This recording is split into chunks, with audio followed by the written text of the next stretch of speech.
Ginoong Bakula, nais ko sanang sagutin mo sa harap ng mga tao narito. Nasaan ka nung gabi ng Pebrero 4, nung gabing nangyari ang nakawan? Sa bahay po. Bahay. Nasa bahay ka, pero wala makakapagpatunay na nasa bahay ka lang. Tama ba? Nasa bahay? Sinasabi niya nasa bahay? Pero wala makakapagpatunay? O ano ba siya nun? Wala ka pala eh. Ano ka? Ha? Wala! Wala ka! Ha? I apologize. Please proceed. Mr. Bakula, sigurado kang nasa bahay ka lang nung gabing yon at hindi ka umalis. Hindi po. Hindi po.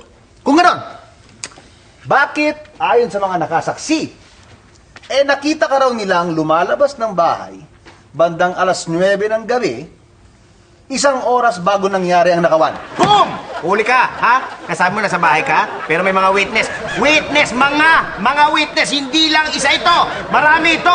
Ano ka ngayon, ha? Ano? Your Honor, with all due respect, parang hindi naman po yata patas sa kliyente ko na nagko-comment kayo ng ganyan.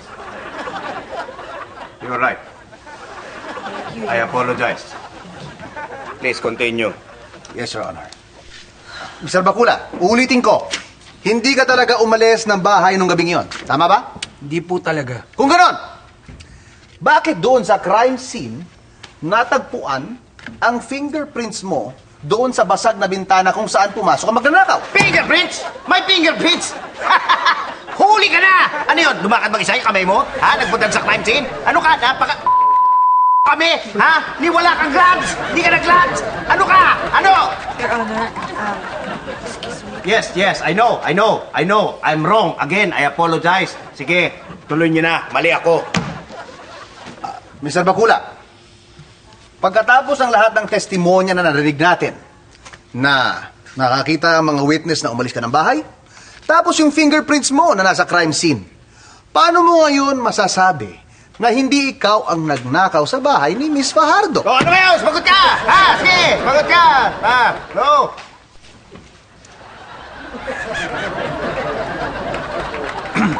Hindi po talaga ako yun. Hindi ko po talaga kaya magnakaw. Hindi naman kasi ako ganong klaseng tao eh. Wala pala itong kliyente mo eh. Wala sinabi to, bobo ito, bobo. Bobo, napaka-bobo mo. Hindi ako bobo. Hindi ka bobo, duwag ka. Pag nanakaw lang, di mo kaya. Duwag! Anong hindi kaya? Ako hindi kaya? Pinasok ko nga yung bahay na wala nagigising eh. Nung nagdakaw ako doon, lahat tulog. Kinuha ko yung TV na napakalaki. Ano nangyari? Nauwi ko pa yung TV. Hindi nyo nahanap sa bahay ko kung nasaan. Naitago ko. Hindi ko kaya yun? Ha? Ikaw? Ano? Kaya mo yun?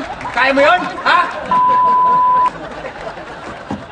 Bueno, ayon na rin sa salaysay ng nasasakdal, hinahatulan ng hukumang ito si Christopher Bakula ng salang breaking and entering at meron siyang sentensyang 5 taong pagkakulong. Guilty as charged.